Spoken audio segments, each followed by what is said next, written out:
So, ito na nga, 4:26 AM, nandito na kami sa St. Luke, sa may operating room. At ayan, nakikita nyo naman si Idol Jelay, pumunta na ng operating room kasi tinawag na siya ng assistant at pinagpihis na nga siya. Binigyan na siya dyan ng wardrobe.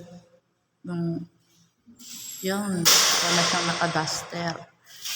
At ayan na nga, hirap na hirap siyang magtanggal ng anklet niya. Kaya yan, tinulungan ko na siya dyan. So, ayan, usap-usap with Doc Opet para sa surgery niya, kung anong sistema. Tapos, ayan, picture-picture daw, picture-picture before and after ng surgery. Kasi para na siyang naka-duster. Nagmukha siyang, baklang fitted So, ayan, tingin-tingin. Na-explain na. So, ayun, papunta na siya doon. Dala-dala niya yung gamit niya kasi pagtapos daw ng surgery, doon na daw siya bibis. At ayan, kinuhaan na siya ng timbang at height para makapagsimula na sila. So, ayan, maya-maya, papasok na yan para mag-start na sila. Na, bye. Good luck sa surgery. Sige na, sunod ka na. Uy, silip-silip pa siya pinatanggal na yung bowler niya. Sabi na kasi tanggalin lahat ng accessories niya. Ayan, picture, last picture. Tapos daw yung tuhod. Hiya-hiya pa siya dyan.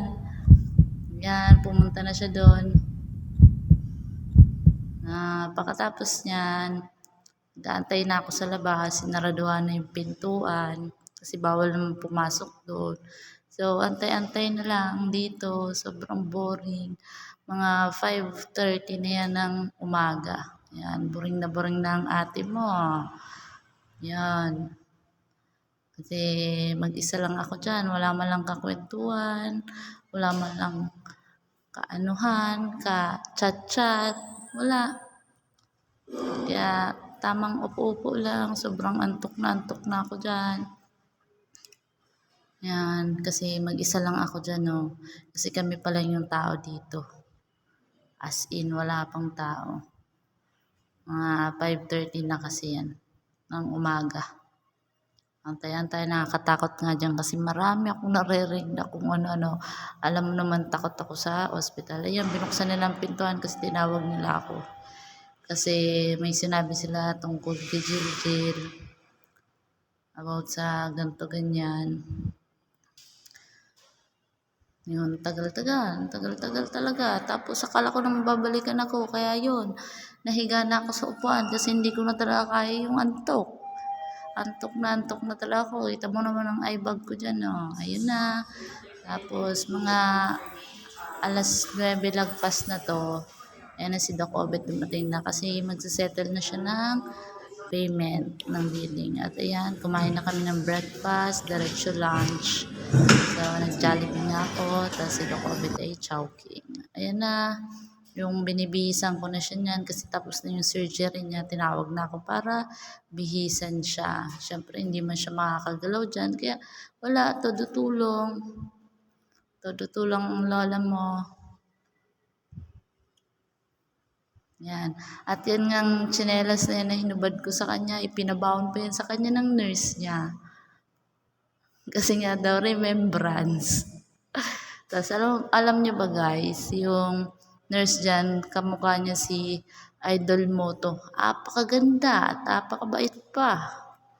So, sinabit ko na nga yan at kami ay lalabas na. So, dito sa video na to ay makikita nyo dyan yung nurse na nag-a-assist sa kanya. Kaganda talaga guys. So, ayan, tinutulak na nga siya. Nauna na ako sa unahan kasi binibidyoan ko siya niyan. Yeah, palabas na siya. Ayan o, ayan siya guys. Yan siya. Na zoom pa yan kasi paparating na dyan si Doc Obet.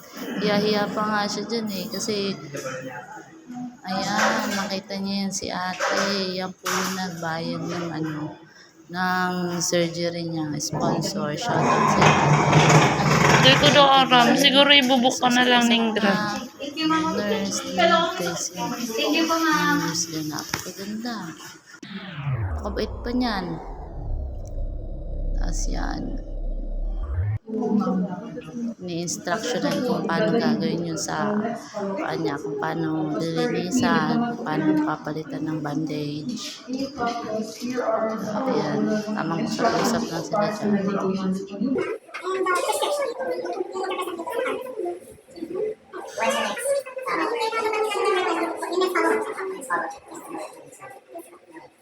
And then she can get up if she can. That's all we keep this on.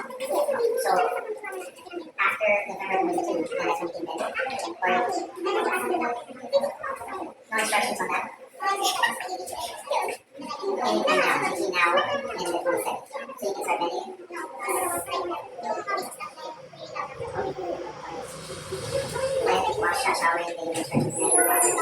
So, ayan na nga, papalabas na kami. Naantay na lang namin yung mag-a-assist sa kanya. Ayan na, tulak na siya niya, palabas na kami. At aantayin namin matapos magbayad. So, ayan, nandito na kami sa waiting area. So, marami-rami siya dyan kinikwento sa akin. Kung ano-ano lang.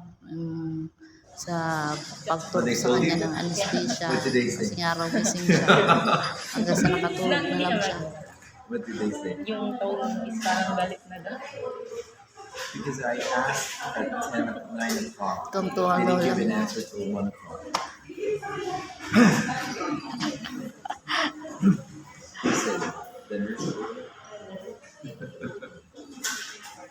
Huh? Hindi niya daan balik daw or ganun. So they asked me, what did you say?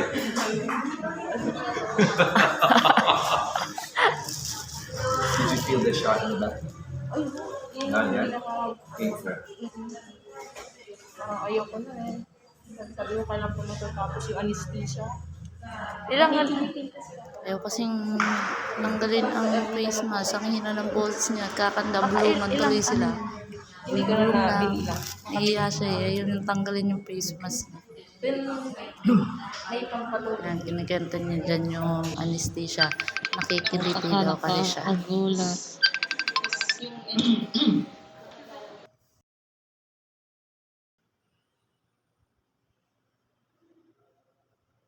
So, ayan, tapos na.